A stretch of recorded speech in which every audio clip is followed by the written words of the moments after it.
अस्सलाम वालेकुम नाज़रीन, प्रोग्राम सियासत और रियासत में आपको खुशामदीद कहूँगी। मैं हूँ आपकी मेज़बान इरम चौधरी और आज प्रोग्राम सियासत और रियासत में हम बात करेंगे मुल्की तारीख़ के हवाले से, मुल्की सियासत के हवाले से अगर नज़र दौड़ाई जाए तो आज तक किसी वज़ीर आज़म ने अपनी आइनी मुद्दत पूरी नहीं की। हर वज़ीर आज़म जो है वो किसी न किसी साजिश का शिकार ज़रूर हुआ है। अगर हम बात करें पाकिस्तानी तारीख़ में, हमने देखा है कि सबसे पहले लियाकत अली ख़ान जो पाकिस्तान के पहले वज़ीर आज़म थे, अगस्त 1947 में उन्होंने इक़्तिदार संभाला था, लेकिन बदकिस्मती से 16 अक्टूबर 1951 को एक सियासी जलसे में उन्हें कत्ल किया गया और उनका दौर 4 साल और 2 माह पर हुआ था। उसके बाद जितने भी वज़ीर आज़म रहे, अगर मैं मुख्तसर नाम लूँ, ख्वाजा नाज़मुद्दीन, चौधरी मोहम्मद अली, इब्राहिम इस्माइल चंद्रीगर, मलिक फ़ैरोज़ खान, नूरुल अमीन, ज़ुल्फ़िकार अली भुट्टो, मोहम्मद खान जुनेजो, नवाज शरीफ, बेनज़ीर भुट्टो, नवाज शरीफ, मीर ज़फ़रुल्लाह खान जमाली, यूसुफ रज़ा गिलानी, नवाज शरीफ और सबसे आखिर में इमरान खान। और इमरान खान ने भी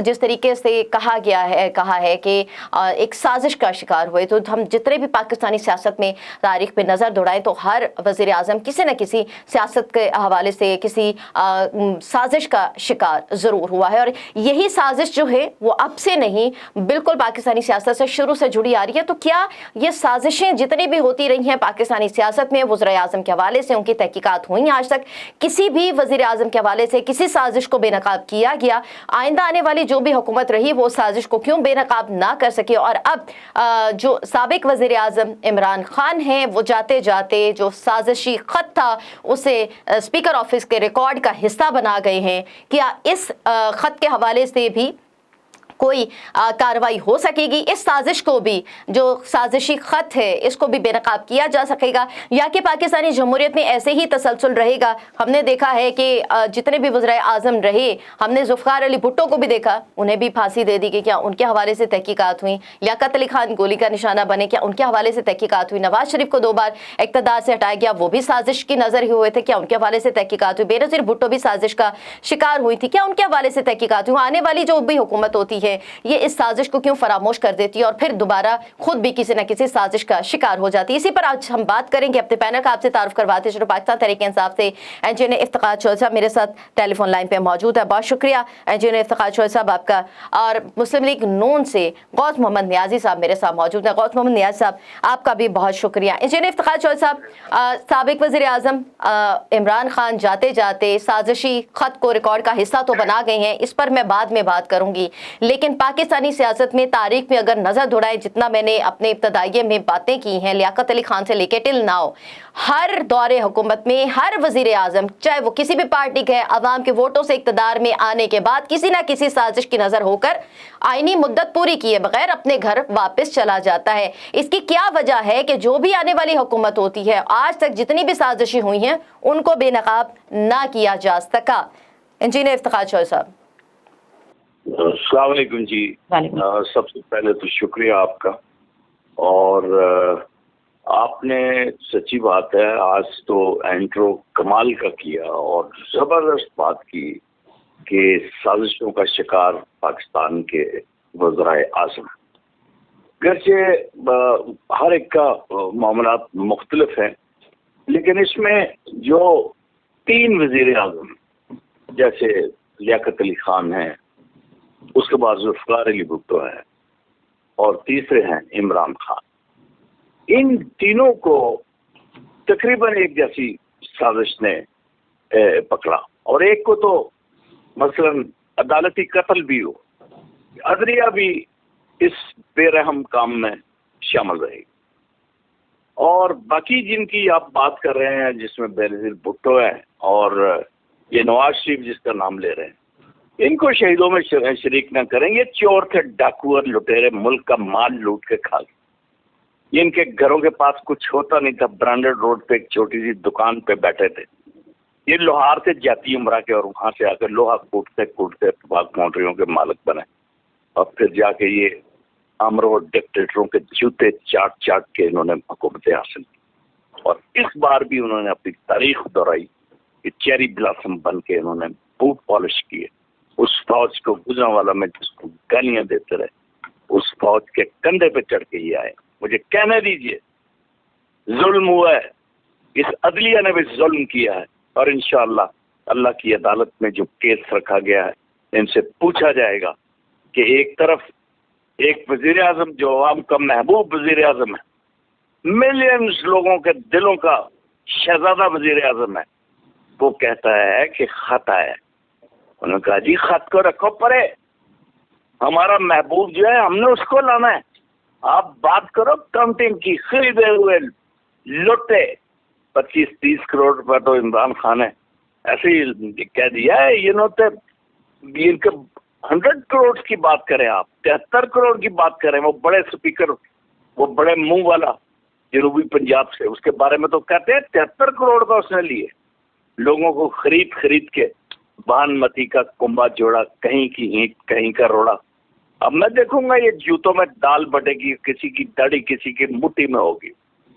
ये कौन लोग इकट्ठे हुए? इनको कभी आप रिव्यू किया आपने? मौसम दावड़ इनमें है, अली वजीर इनमें है, इंजीनियर इफ्तिखार चौधरी साहब जी, मुस्लिम लीग है आपकी, ये कहाँ के लोग हैं? इनका इंजीनियर इफ्तिखार चौधरी साहब, ये जो अभी बन रहे हैं वजीर, एक मिनट मुझे दे दे जी, ये जो अभी वजीर आजम बन रहे हैं, और वो जो आसफ अली जरदारी है जो छड़ी लेके आ गया, वो जो कौम का गद्दार है, और ये पूरा टाउट बना रहा, अमेरिकन टाउट, और इसने बंदे खरीदे, उसका पेट फाड़ के इन्होंने लाड़काना, मुल्तान और लाहौर की सड़कों पे घसीटना है। अगर हैं ये सच्चे, और अगर हैं ये अपना क्या कहते हैं कि मुसलमान हैं, और अपने आप को ये समझते हैं कि हम बिल्कुल हम पक्के वादे के हैं, तो इसका पेट फाड़ें और चीरें और निकालें इस तरह माल। मेरा सवाल जी, आपका सवाल जो मैं समझ गया हूँ कि वज़ीर आज़म जो है, नहीं, मेरे कहने का मतलब है इंजीनियर इफ्तिखार चौधरी साहब, अगर हम आपस में ही एक दूसरे पर कीचड़ उछालते रहेंगे, इल्जामात की बारिश करते रहेंगे, ये साजिश तो इसीलिए इतने सालों से, सर सवाल ये पैदा होता है जी, आप जब तक सच को सच नहीं कहेंगे, बुरे को सर 1947 से लेकर अभी तक साजिशें इसीलिए दबी रही हैं, 1947 से लेकर अभी तक साजिशें दबी रही हैं। जिनकी बात कर रहा हूँ इरम जी, वो तो कहने दो। आप चोर को क्या मोती चूर का लड्डू कहेंगे? किसने लूटा इस मुल्क को? मैंने आपके चैनल पे बार बार कहा है कि क्या ये युगंडा के हुक्मरान रहे हैं? 30 साल तक इस मुल्क की हुक्मरानी की उन्होंने, लूटा इस मुल्क को, लूट खसूट के कंगला कर दिया, और आज कहते हैं जी पाकिस्तान के ऊपर कर रहे हैं। हमने जनाब जो कर्जे लिए उसमें से कर्जे वापस किए। आप अकील करीम डीडी को सुनाएं, 40 अरब कुछ लिया, उसमें से 27 अरब वापस सूद समेत किया, कुछ 7 अरब रिजर्व रखे, हमने तो 5 अरब लिए जनाब। इन्होंने मुल्क को मकरूज किया। अब मैं आए ना, अब करें इस मुल्क की मैशत ठीक। अपने बाबा जो बाइडन को कहे कि दो, तुम्हारे कहने के ऊपर हमने इमरान खान को उठाया, अब रोटी दो, अब हमारे कर्जे उतारो। अच्छा, ये देखने, beggars are not choosers, हम गुलाम नहीं है। इस कौम का बड़ा गर्क करते हो। 10 लाख लोगों की कुर्बानियों से बना हुआ मुल्क, इस्लाम के नाम बना हुआ मुल्क, आप उसके साथ बात करते हो, उसको बकारी कहते हो। बकारी होगा तुम, बकारी होगा तुम्हारा बाप कि जिसने मुल्क को लूटा और खाया। आज बात करते हो, हमें समझाते हो। हमें अवाम का महबूब वजीर आजम आपने उठा के परे फेंक दिया, अदालतों ने साजिश की, और इसमें अदारे शामिल हैं। अब देख ले जाके इनके साथ क्या होता। ठीक है, मैं ये चाहते हैं मेरा ख्याल में इस मुल्क का बेड़ा गर्क हो, और खूनी यहाँ पे इनकलाब आए, और मार्शल लॉ लगे, और 10-11 साल फिर एक मुल्क अंधेरों में चला जाए। अभी देखेंगे इनको, इंशाल्लाह निपटेंगे। ठीक है, आप मेरे साथ ही रहे, मजीद पॉइंट्स भी पर भी आपसे राय लेती हैं। गौस मोहम्मद न्याजी साहब, जिस तरीके से मैंने बात की है कि अगर हम इल्ज़ामात के ही सियासत में रहेंगे, एक दूसरे पर कीचड़ उछालते रहेंगे, तो ये जो 1947 से साजिशें शुरू हुई हैं, चली आ रही हैं, इनको फिर कैसे बेनकाब किया जा सकेगा? हर आने वाली हुकूमत पिछली हुकूमत को चोर डाकू कह के चली जाएगी, या आने वाली हुकूमत को चोर डाकू लुटेरे कहेंगे, तो भाई साजिशें तो फिर इसीलिए दबी रह गई। और 1947 से लेकर अभी तक जितने भी वज़ीर आज़म आए, साजिशों का शिकार हुए, आईनी मुद्दत नहीं पूरी की। देखिए मैडम, पहली बात तो ये है कि आप जब भी मुझे अपने शो में बुलाया करें, किसी संजीदा बंदे को बुलाया करें। और ये जो मैं जानता हूँ जितने बड़े ये जो इस तरह के इल्जाम तराशी कर, ये जो इल्जाम तराशी नहीं, ये क्या है? ये गैर संजीदगी है। अच्छा, मैं नहीं देख रहे, आप तमीज के दायरे में रहें, तमीज के दायरे में रहें। आप वज़ीर आज़म नहीं रहे, अपनी ज़बान को आप अपने जुबान को लगाम दें। इंजीनियर इफ्तिखार चौधरी साहब, मैं मौक़िफ़ ले लूँ? क्यों ना इक़्तिदार में मेरी जुबान को लगाम दे लेना। इंजीनियर इफ्तिखार चौधरी साहब, मैं आपको देंगे, आपको लगाम मिलेगी। ठीक है इंजीनियर इफ्तिखार चौधरी साहब, आपने जो 3-4 साल जाके अपना काम करें। ठीक है सुने ना, मैंने आपका लेक्चर सुना है, आपका लेक्चर इंजीनियर देने में आप बड़े माहिर हैं। सुनना नहीं चाहता आपकी जल्दी को। इफ्तिखार चौधरी साहब, मुझे मौक़िफ़ लेने दें। चले जाए, मैं बात कर लूंगा मैडम से। आप ना मोहम्मद यार साहब, आप कंटिन्यू करें प्लीज। हाँ जी मैडम, बात जो है ना वही इनका वही होती है, जिस तरह के उन्होंने आधार के इनके अंदर जो बोझ भरा हुआ है वही उन्होंने कहना है। उनके अंदर फलां लूट गया, आपने क्या किया, यहाँ पे क्या लूटा, उसकी तो ये बात नहीं करते कि आप कि निकम्मेपन की वजह से पाकिस्तान कितने अरबों डॉलर का और मकरूज हो गया। जितने कर्जे हमने 5 साल में नहीं दिए, इन्होंने 2-2.5 साल में लेके ये चलते बने हैं। और आप कह रहे हैं आप हमें धमकी दे रहे हैं कि आप मशहद को संभालें। इंशाल्लाह हमारा मुल्क है, पाकिस्तान है, हम इनको संभालेंगे और संभाल के दिखाएंगे इंशाल्लाह। तो पहली बात मैडम ये है कि एक जो चीज़ डिफरेंट है वज़ीर आज़म इमरान खान के जाने की, कि इसको एक जमहूरी तरीके से हटाया गया है। हमेशा पहले कोई कोर्ट होती थी, कभी कोई तरीका होता था, किसी को ज़बरदस्ती भेज दी था। इसको सिर्फ आईनी और जमहूरी तरीके से घर भेजा गया है। ज़ाहिर है इस पे 3 दफ़ा वज़ीर आज़म नवाज शरीफ रहे, उनको भी भेजा गया घर। बेनज़ीर को 2 दफ़ा भेजा गया, और इससे पहले कुछ 6 महीने रहा, कुछ 7 महीने रहा। शुरू में ऐसे लोग रहे और फिर ऐसा वो मतलब पूरी टर्म नहीं पूरी कर सके। ये पाकिस्तान की बड़ी बदकिस्मती थी। अब जाके हमने अब देखो ना, ये तो हमें कहते हैं कि जी आप ये चोर लुटेरे हैं, आपने करप्शन के लिए एनआर किए हुआ है। तो हमने तो एनआर उसके लिए किया था कि जमहूरी निज़ाम की बका जो है ना उसके लिए किया था। 2005-6 में हमने मुआहदा किया था कि जो भी है पहले 5 साल पूरे करे, और फिर हमने साबित करके दिखाया। 5 साल पीपल्स पार्टी ने किए, वो किए कि वज़ीर आज़म को चलता किया, लेकिन उसने टेनोर अपना पूरा 5 साल किया। उसके बाद 5 साल हम हैं और हमने हमारा वज़ीर आज़म भी चला गया, लेकिन टेनोर पूरा किया। और हम इन भी ना समझों को चाहते थे कि ये भी अपने 5 साल पूरे करें, लेकिन इनकी नाकबत अंदेशी और ना तजर्बाकारी नाअहली की वजह से ये खुद अपनी साजिश का शिकार हुए हैं और ये खुद चलते बने हैं। अभी जमहूरी तरीके से हमने इनको उठाया, हालांकि और तरीके भी हो सकते थे। तो ये एक अगर ये गए हैं तो ये इनको हर किस्म की सपोर्ट थी, इंटरनेशनल सपोर्ट थी, इनको इस्टेब्लिशमेंट की पूरी सपोर्ट थी। ये कोई डिलीवर करना चाहते, अगर इनमें कोई अहलियत होती तो ये बहुत पाकिस्तान को के लिए कर सकते थे। लेकिन उन्होंने क्या समझा कि जी पोजीशन को दबाओ, अपोजिशन को दीवार से लगाओ, अपोजिशन को ये जो है ना उसको क्रश कर दो, ताकि हमारे सामने में कोई मुकाबले में कोई बंदा ही ना आए और हम जो है ना ऐसे हुकूमत करें। ऐसे सोशल मीडिया पे हुकूमत नहीं होती, उसके लिए कुछ ना कुछ करना पड़ता है, उसके लिए कुर्बानियाँ देनी पड़ती हैं, उसके लिए अहलियत चाहिए। आपने ये मईशत ठीक करने आए थे, मैं इनसे पूछता हूँ कि जी ये जो मईशत है इन्होंने जो IMF के हवाले किया है, इस मईशत में जो और कहते हैं खान साहब मैंने मईशत को एक अच्छी डगर पे चला दिया है। मुझे बताओ कि कोई एक बंदा स्टेट बैंक से लेकर वजीर खजाना तक कोई एक बंदा है जो इलेक्टेड बंदा हो इनका? कोई भी नहीं इनकी हुकूमत का बंदा। सारे IMF की टीम आके मुल्क संभाल रही है, वो जिस तरह चाहती है पेट्रोल का रेट बढ़ा देती है, कभी कुछ बढ़ा देती है, और फिर महंगाई का एक तूफान है। निकम्मे बंदे हैं, पहले कहा था मैंने IMF के पास जाना नहीं है, जब गए हैं तो अब ये हैं। और जब से जी आए पाकिस्तान ग्रे लिस्ट में, अल्हम्दुलिल्लाह जब हमारे 5 साल से 13 से 18 हम पहले साल जब आए तो हमें ग्रे लिस्ट में पाकिस्तान मिला, फिर 3 साल जो है हम वाइट लिस्ट में रहे और हमारी एक्सपोर्ट बढ़ी। लेकिन उसके बाद जब वज़ीर आज़म को नवाज शरीफ साहब को डिस्क्वालीफाई किया गया तो उसके बाद क्या हुआ, उसके बाद आपने देखा कि फिर वही पाकिस्तान ग्रे लिस्ट में चला गया। तो ये इनको तो बहुत अच्छा मौका मिला था, ये अपनी तन पूरी करते थे। आप देख लेना कि ये अगर अपनी बका चाहते हैं तो ये हमारे साथ आके खड़े होंगे कि वज़ीर आज़म पाकिस्तान का हक है कि अपने 5 साल पूरे करे। इन्होंने अपने जल्दी हमारे साथ आके शामिल होना और मुआहदा करना है। जिस तरह हमने चार्टर ऑफ डेमोक्रेसी किया, अब इनको अंदाजा हो गया है। ये तो नीचे लेवल पे इंजीनियर साहब है ना, जिस तरह की एक बच्चों वाली जो टीन एजर्स वाले करते हैं कि उसे लूट के खोज के, और जो हकायक होते हैं, जो हकायक जानते हैं, वो अब भी समझ चुके हैं कि हमें जमहूरियत के लिए तमाम सियासी पार्टी को इकट्ठा होना होगा। तो जब तक सियासी पार्टियां इकट्ठियां नहीं होगी, पाकिस्तान में जब मेचोरिटी नहीं होगी, 5 साल कोई वज़ीर-ए-आज़म पूरी नहीं कर सकेगा। और मैं उम्मीद करता हूँ कि पीटीआई वालों को अब समझ आ गई होगी और अब भी वो जमहूरियत के लिए कम अज़ कम हमारे साथ आके खड़े होंगे। ठीक है, लेकिन सवाल ये पैदा होता है कि अभी अगर आप लोगों की हुकूमत आएगी तो क्या ये जो ख़त की साजिश है इसको बेनकाब किया जाएगा? क्योंकि इमरान खान ने जो इल्ज़ाम लगाया कि रूस का दौरा अमेरिका को नापसंद आया, जिसकी सज़ा दी गई, इस पर मैं आपसे जवाब लूँगी। गौस मोहम्मद न्याज़ी साहब एक मुख्तसर सा वक्फा लेंगे नाज़रीन प्रोग्राम में और वापस आएंगे, इन्हीं सवालों के जवाब लेंगे। अपने मेहमानों से साथ रहिएगा।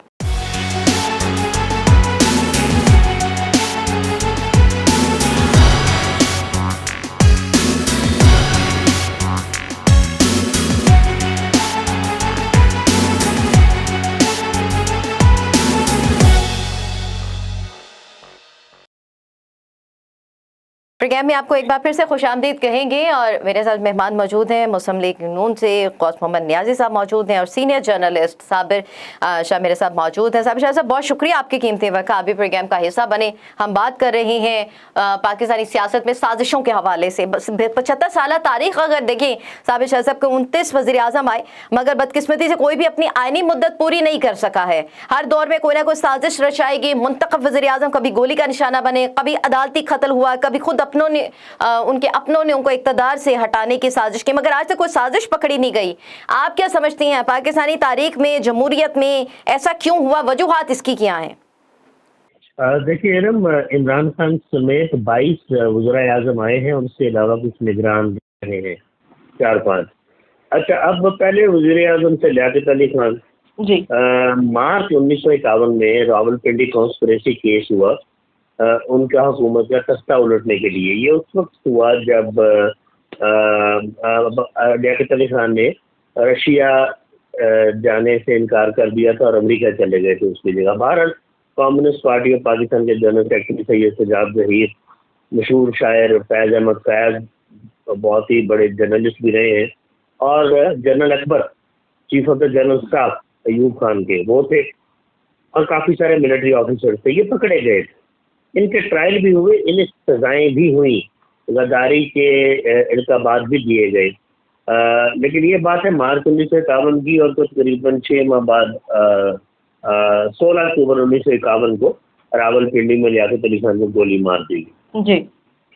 अच्छा, ये जो पकड़े गए ना, पहले मैं इनका आपको बताऊं कि इनको काफ़ी जेलों में भी रहे, सजाएं भी हुई, लेकिन 1971 में भुट्टो साहब ने जनरल अकबर को भी बड़े आला ओहदे से नवाजा और फैज़ अहमद फैज़ को भी बड़े ही आला ओहदे से नवाजा। खैर आगे चलते हैं, ख्वाजा नाज़मुद्दीन आए दूसरे वज़ीर आज़म पाकिस्तान के, इनको गवर्नर जनरल गुलाम मोहम्मद ने इसलिए हटा दिया कि ये बहुत एम्बिशियस है जी, बहुत नालायक है जी, और कादियानी मूवमेंट इनसे कंट्रोल नहीं हो रही। उसी वक्त पंजाब में मुमताज़ सुल्ताना साहब की हुकूमत भी उलट गई, ठीक है जी, कादियानी मूवमेंट चल रही। फिर उसके बाद मोहम्मद अली बोगरा चौधरी, मोहम्मद अली वगैरह आए हैं, सवा साल रहे हैं, मलिक फरूक नून आए हैं, आई चुंदरीगढ़ आए, और वो पहले वजीर आजम थे, इलेक्टेड नहीं थे, नॉमिनेटेड थे, जिन्हें नो कॉन्फिडेंस मोशन का सामना करना पड़ा 1957 में, और दिसंबर 1957 में उनकी छुट्टी हो गई। ठीक हो गया जी। उसके बाद फिर वज़ीर आज़म का सिलसिला नून वो जो है, उनके मतलब मैं आपको बताऊं कि वो वज़ीर आज़म है जिनकी कोशिशों की वजह से आज गवादर पाकिस्तान का हिस्सा है, और आगा खान ने उसमें बहुत खुल के पैसा दिया था। ठीक हो गया जी। अब भुट्टो साहब के टेलीफोन है आपके सामने है, फांसी हुई, साजिश का शिकार हुए, वो भी साजिश बेनकाब नहीं हुई, वो भी साजिश बेनकाब नहीं हुई। नहीं, वो किस तरह साजिश बेनकाब होती? TNA मूवमेंट की भुट्टो साहब अपनी किताब में लिखते हैं फाइम रिलेटेड में कि 30 करोड़ पे 1977 में 30 करोड़ पे आया है, ये 9 जमातों को जो मेरे खिलाफ है, और जेल में बैठे किताब लिख रहे थे, और अचानक ही मेरे खिलाफ हो गए। उस वक्त भी एक बहाना था, या कह लीजिए हकीकत की रिगिंग हुई थी इलेक्शन में, 1977 के इलेक्शन में। बहरहाल भुट्टो साहब का भी कुछ स्टाइल को इमरान खान से मुख्तलिफ नहीं था, ये मैं आपको बताऊँ। बात सुनते ही नहीं जो रहे, जब मुसीबत पड़ती थी तो सब मुफ्ती महमूद के घर चले जाते थे। खैर शो में किस्मत के उनको आपके सामने नवाब कसूरी के कत्ल में फांसी दे दी गई और लाहौर हाईकोर्ट का आपके सामने क्या खौफनाक तरीन रवैया था, और फिर बाद में सुप्रीम कोर्ट ने क्या किया और बाद में हुसैन शाह ने यह माना। एक मतलब जुडिशल मर्डर, ना भुट्टो ने कहा था मारने का, ना हाथ से मारा था। 109 के तहत मशवरे का एक पर्चा हुआ, लेकिन उन्होंने मशवरा दिया था गोली मार। एनी हाउ 3 टेन्योर बेनजीर के 3 टेन्योर नवाज शरीफ के हैं, 2 बेनजीर के हैं, किसी ने रिपोर्ट पूरी नहीं की। सुनिए बात क्या है, बात ये कि जब ये आते हैं ना तो पूरी कमिटमेंट करके आते हैं। एस्टैब्लिशमेंट बहुत बड़ी हिस्ट्री है पाकिस्तान में, बहुत बड़ी रियलिटी है। मिन्नतें करके आते हैं, वो इनके रास्ते की रुकावटें दूर भी कर देते हैं कि चलो पाकिस्तान में सिविलियन हुक्मरान को लेके आए। लेकिन आप गौर से देखिए सभी को, तकरीबन 2.5 साल बाद, 3 साल बाद ये फौज को आंसू दिखाना शुरू कर दे। जरूर दिखाएं अगर आपके पास कैरेक्टर हो, बहादुरी हो, और आप अपने बलबूते पे आए हो। भुट्टो साहब भी अपने बलबूते पे नहीं आए थे। ये तमाम पनीरियां उन गमलों में होगी है जो GHQ के आसपास पड़े होती है, GHQ के अंदर पड़े होते हैं। मैंने भुट्टो साहब की बात भी आपको कर दी। तो उस वक्त आज ना आया करें मिलते करके, चमचा गिलियां करके। जब आते हैं तो फिर किसी न किसी की तो बात तो सुननी पड़ती है ना जी। बात भी नहीं सुनते, 2.5-3 साल बाद ग्राउंड बन के बैठ गए थे। 3 दफा नवाज शरीफ से यही हुआ, 2 दफा बेनजीर के साथ हुआ, इमरान खान के साथ यही हुआ। जी मैं बना के रखूंगा, मैं ये करूंगा, और बाद में मशवरे दे रहे हैं और अजीबोगरीब मशवरे। भाई आर्मी का एक अपना सिलसिला है। 3 साल से ज्यादा वो नई लेफ्टिनेंट जनरल को क्या हम मुद्दे पे रखते हैं, फिर वो उनकी रोटेशन पॉलिसी भी है। आप वहाँ भी मशवरे दे रहे हैं और जिद कर रहे हैं। बहरहाल अब और कौन रह गया, शायद खान अब्बासी और राजा परवेज मुशर्रफ को स्टॉप गैप अरेंजमेंट थी। ज़फ़रुल्लाह खान जमाली भी रहे, ये तमाम साल बाद चले गए जी। यूसुफ रजा गिलानी भी रहे, उन्हें भी सुप्रीम कोर्ट ऑफ पाकिस्तान ने 2012 में तौहीनी अदालत के इल्ज़ाम में नाअहल करार दिया था। ये तमाम वज़ीर आज़म रहे, कहीं पे सुप्रीम कोर्ट की जानिब से नाअहल करार दिया गया, कहीं पे साजिशें सामने आई। तो सवाल ये पैदा होता है, ने ब्रेक पे जाने से पहले भी गौस मोहम्मद न्याई साहब, मैंने आपको जो सवाल सामने रखा था कि इमरान खान का इल्ज़ाम है कि रूस का दौरा अमरीका को नापसंद आया, जिसकी उनको सजा दी जा रही है। बैरूनी मुदाफ़क़त पर इक़्तिदार से हटाना कौन सी जमहूरियत है? अगर आप लोगों की आगे हुकूमत आती है, अगर वज़ीर आज़म आप लोगों की पार्टी से होता है, तो आप लोग इस साजिशी ख़त को बेनकाब करेंगे, इस साजिश को बेनकाब करने की कोशिश करेंगे, ताकि ये जो एक रिवायत चलती आ रही है, हमने देखा जब से पाकिस्तान बना है तब से रिवायत चलती आ रही है, इस रिवायत को ख़त्म किया जा सके। क्योंकि जो किसी भी वज़ीर आज़म के साथ होता है, फिर आप लोगों के खुद भी, आप लोगों के नवाज शरीफ साहब के साथ भी 2 दफ़ा यही मामला चले हैं, आप करेंगे उस साजिश को बेनकाब? बिल्कुल जी, होना चाहिए। बेनकाब क्यों नहीं होना चाहिए? अगर जमहूरी हुकूमत के खिलाफ साजिश हुई है तो उसको जरूर बेनकाब होना चाहिए। लेकिन ये वक्ती तौर पे स्टंट चलता है। आप खास के मुनाजात कुछ मुझे भी पता है, और जिस तरह के सर्कुलेट भी हुआ है कुछ सोशल मीडिया पे और जिस किस्म की, तो उस पर तो मतलब ये जो खत हुआ है तो उसमें तो प्रोसीजर लिखा हुआ है कि अब इस तरह होगा, इस तरह होगा, इस तरह होगा। तो ये हुआ है, रशियन अगर ये रशिया के दौरे पे जा रहे होते, खत आता कि अगर आप जाएंगे तो हम ये कर देंगे। वो रशिया का दौरा करके आए 22-23 फरवरी को, और ये खत लिखा गया है 7-8 मार्च को। और उसके बाद फिर उसकी अफादियत नहीं रहती। फिर भी इस पे डिस्कशन, अगर वो जिस तरह स्पीकर साहब टिकार कैसा बना के, ज़रूर डिस्कशन होने चाहिए। हम तो चाहते हैं पाकिस्तान में जमहूरियत फले फूले और जमहूरी तरीके से वज़ीर आज़म आए और जमहूरी तरीके से जाए। और जिस तरह पिछली 2 हुकूमतें एक जमहूरी तरीके से आई, एक जमहूरी हुकूमत ने दूसरी जमहूरी हुकूमत को हैंड ओवर किया, फिर उसने तीसरी को किया। इसमें सिर्फ इमरान खान की इमेज चोटी थी, इससे सियासी पार्टियों को इकट्ठा नहीं होने दिया। और ये जो 3.5 साल इमरान खान चला है, या 3 साल 8 महीने चला है, उसमें इमरान खान का कोई कमाल नहीं है। इसमें जिम्मेदार पोजिशन पार्टियां हैं जिन्होंने सिस्टम को सहारत ये रखा कि चलो लूला लंगड़ा सिस्टम है, जमहूरी इसको चलते रहना चाहिए, बजाय इसकी कि कोई आमिर आ जाए। जब भी कोई आमिर आता है, वो जो डिक्टेटर आता है 10 साल तो कब तो ठहरते नहीं है। आपके कहने का मतलब है कि अगर ये अभी अगर अपोजिशन जिस तरीके से सामने आई है, और आपके बकौल आपने कहा कि जमहूरी तरीके के तहत उन्हें भेजा गया है, तो अगर अपोजिशन पहले ही इनके नाम मामलात को देखती या इनको डिलीवर करने का मौका ना देती, कि हुकूमत पहले ही चली जाती? बिल्कुल ये चली जाती है अगर हम इनको सपोर्ट करते। हम तो चाहते थे ये बड़े नारे लगा के आए थे, एक तो ये देख लें कि जी इन्होंने बड़े कहा था कि हम पता नहीं इन कितनी करप्शन के पैसे पड़े हैं, इस तरह हम पैर लेंगे और पाकिस्तान की मीशत को ऐसे ठीक कर देंगे। वो तो कुछ हद तक ताकि लोग भी देख रहे हैं कि जो इनके नारे हैं कि उस पर कितने दरामल करते हैं। दूसरे इन्होंने बड़े घिनौने इल्ज़ाम हम पे इल्ज़ाम लगाए थे, उसकी भी तहकीकात हुई है। आपने पता कि नेशनल क्राइम एजेंसी जो लंदन की है, उन्होंने 2-3 फैसलों में उन्होंने फैसला दिया है कि नवाज शरीफ साहब या शहबाज ने कोई मंडी लॉन्ड्रिंग जो करप्शन नहीं की है। इवन पाकिस्तान की अदालतों में साफ पानी केस में शहबाज शरीफ को बरी कर दिया गया है। तो ये सारे अल्हम्दुलिल्लाह हम ये चाहते थे कि अवाम ये चीज़ें सारे देख लें कि ये जो हम पे इल्ज़ाम लगा रहे हैं सारे ये झूठे इल्ज़ाम है, इनमें हकीकत कोई नहीं है। कभी मकसूद चपरासी वाले का नाम ले लेंगे, कभी कुछ नाम ले लेंगे, जो इनके मुंह में आता है वो करते हैं, लेकिन हकीकत कुछ नहीं होती। लेकिन सवाल ये पैदा होते हैं गौस मोहम्मद न्याज़ साहब, बेनज़ीर भुट्टो को सदर ने बरतरफ किया, नवाज शरीफ को भी एक मरतबा सदर ने बरतरफ किया, क्या ये भी आईनी और जमहूरी तरीका था? नहीं, उसमें जमहूरी तरीका तो आईनी तो था लेकिन जमहूरी नहीं था। जमहूरी तरीका यह है कि 5 साल का मैंडेट तो 5 साल पूरे करे। इसीलिए तो हमने आगे चार्टर ऑफ डेमोक्रेसी साइन किया था कि ये देखो जी हम कुछ लोगों के हाथों में खेलते हैं और कोई भी टिनोर पूरा नहीं करता और जमहूरियत को फलने फूलने का मौका नहीं मिलता।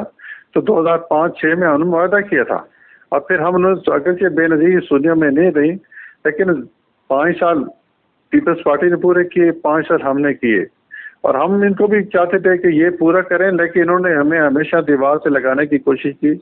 और ये इतना नालायक और नायल लोग थे कि मईशत का जो बेड़ा बिल्कुल गर्क कर दिया, महंगाई से अवाम तंग हो गए और फिर अवाम जो है ना गवर्नमेंट से तो तंग थे ही थी, उन्होंने हमें भी गालियाँ दिखानी शुरू कर दी कि पोजीशन वाले क्या कर रहे हैं, इनको आगे आना चाहिए, मुल्क संभालना चाहिए, हमारे आवाज़ बनना चाहिए। तो हम तो इसके लिए आए थे। हमने इमरान खान को ऑप्शन दिए थे काफ़ी देर। अब देखो बड़ा ये सबका मरला था।